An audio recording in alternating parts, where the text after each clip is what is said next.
De jeunes martinets noirs nourris à la main plusieurs fois par jour, au calme et avec précaution.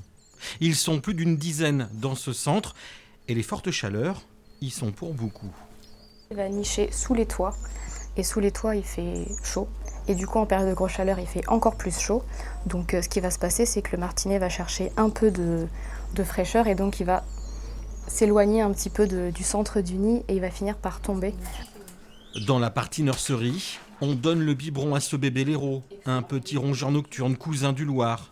Et puis aussi cet autre rongeur, grimpeur celui-là. Et cette année, le constat est clair, il y a eu de nombreux sauvetages. Il y a beaucoup de petits qui sont tombés du nid, en fait carrément les nids qui sont tombés. Donc c'est vraiment après les tempêtes qu'il y a eu fin juin où là on a vraiment eu beaucoup d'écureuils arrivés d'un coup.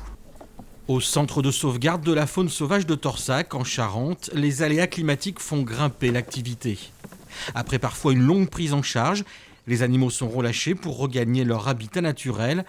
C'est le cas de ces 2 bus variables juvéniles tombés de leur nid après une tempête. Qu'est-ce qui déclenche le fait ou non de les relâcher? C'est une fois qu'elles sont capables de se nourrir seules, qu'elles ont un bon embonpoint, on va dire qu'elles sont pas maigres et surtout qu'elles sont capables de voler convenablement.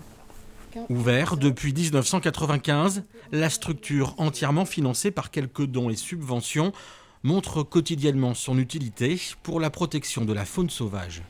C'est également une fonction éducative en direction du public, des enfants.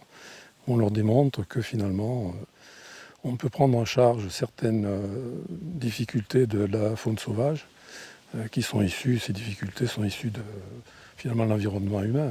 Environ 700 animaux sont pris en charge ici chaque année et la moitié sont relâchés.